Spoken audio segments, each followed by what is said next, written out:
Well, I'm so glad we are here now at the university because research and industry is cooperating so well in Norrbotten, and you as the governor have been so welcoming and also being head of IVA for so long, of course instrumental to our cooperation in the innovation cooperation with Germany. You're welcome. We're so delighted to have you here because only together in Europe we can really be as competitive as we need to be, both for the climate and for the competitiveness of our industries. So we are really trying to rethink what education and teaching will mean in 10 and 20 years' time. And we think that we will see quite revolutionary changes, and we need to really be prepared for that. We have an applied industrial perspective on the research that we do and the education that we carry out. But we need also, of course, to really include all the European countries and to see that we, as a European Union, make a difference. And I think that's extremely important. And what is exciting about hydropower? This hydropower has been going on for a long time. For saying this then, as I said in the beginning, that hydropower can be an enabler in the energy mix. When the wind is not blowing, when the sun is not shining, you can use hydropower. If you look at the solar panels, a long range of metals are needed. And it's not just copper, aluminium and those well-known metals, but it's also, for example, gallium and indium and tellurium.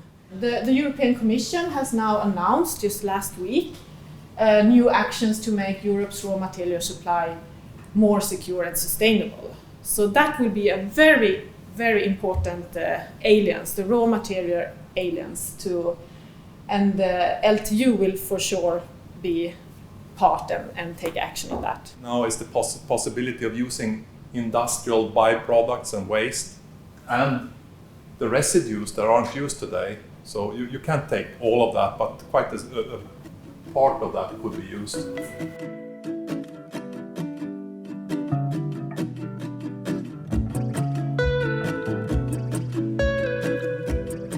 Of course, European Union is the major customer and research partner.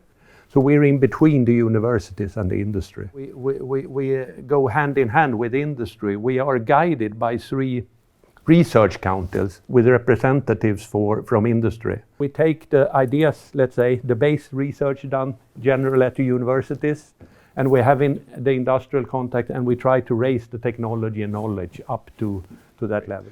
The possibility to use carbon capture is, of course, a possibility, but if you can do something with the carbon as well, if you can loop the carbon to use it several times, then you do even better.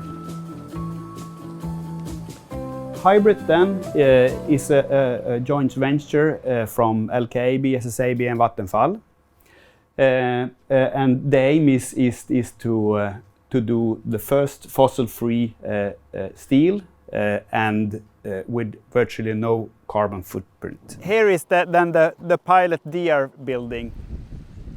We are going to use hydrogen instead of fossil carbon in this process. So that's the main purpose.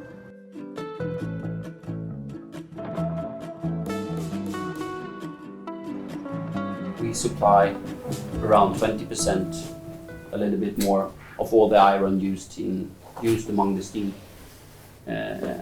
steel producers in Europe, and of the iron mined in Europe, we stand for 80%. And of course, extremely important for us here is also hybrid, a partnership for fossil-free steel.